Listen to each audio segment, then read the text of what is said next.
Hello everyone, I am মানুষ। Welcome back to my another video.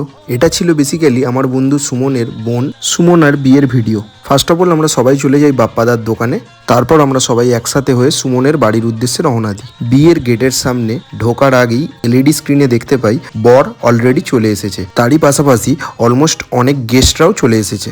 এটা ছিল ছাদনাতলা এবং তারই পাশে ছিল বড়াসুর। আমি আর বেশি কথা না বাড়িয়ে একটা কফি নিয়ে নিলাম। এদিকে কফিতে চুমুক দিতে না দিতেই বৌদি বলছে ফুচকাটা ব্যাপক হয়েছে। তাই নিজের লোভ না সামলাতে পেরে নিজেও একটা ট্রাই করে দেখলাম, তো আমারও বেশ ভালো লেগেছিল। শীত পড়েছে তো কি হয়েছে, বিয়ে বাড়ি যাবো, আইসক্রিম খাবো না সেটা কি কখনো হতে পারে? দিকে দেখছি দাদা বৌদিকে আইসক্রিম খাইয়ে দিচ্ছে, সেটা একটু ক্যামেরাবন্দি করে নিলাম। তারপর আমরা সুমনদা এবং সুমনদার বোন সুমনার সঙ্গে দেখা করে নিলাম। দেখা করার পর তারপর সুমনদার ছাদে গিয়ে আমরা প্রচুর বাজি ফাটিয়েছিলাম এবং প্রচুর আনন্দ করেছিলাম।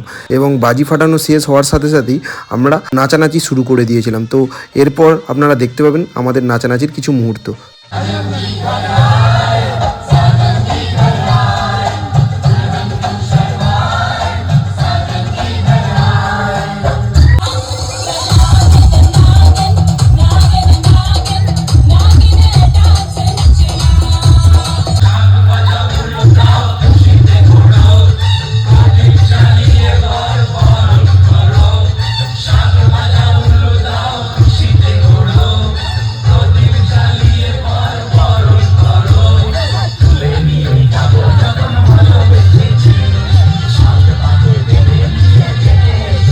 তারপর অনেক নাচানাচির পর আমরা খেতে বসে গেছিলাম। তো পাতে চলে আসলো স্যালাড, ফিশ কাটলেট, রুমালি রুটি, মিক্স তড়কা। ফিশ কাটলেটটা ছিল বেশ ক্রিস্পি, তো আমার বেশ ভালো লেগেছিল। তারপর পাতে চলে আসলো ভাত, ডাল এবং চিংড়ি ফুলকপি। তারপর ভাত এবং ডালের সাথে চিংড়ি ফুলকপিটা মেখে মুখের মধ্যে চালান করে দিলাম।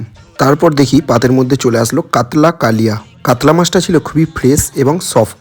তারপর দীর্ঘ প্রতীক্ষার পর পাতে চলে আসলো গরমা গরম মাটন। মাটনটা মুখে দেওয়ার সাথে সাথেই দেখলাম মুখের মধ্যে জাস্ট মেল্ট হয়ে গেল।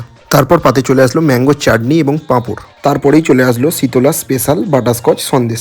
বাটারস্কচ সন্দেশটা ছিল এক কথায় মাইন্ড ব্লোয়িং। ওভারঅল সব খাবারগুলোই আমার খুব সুন্দর লেগেছিল। আমার বন্ধুদের কেমন লেগেছিল তাদের থেকে জেনে নেওয়া যাক।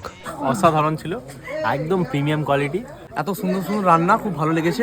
শেষের দিকে মটনটা গরম পাবো আশা করিনি। সুপার হিট, একদম অসাম।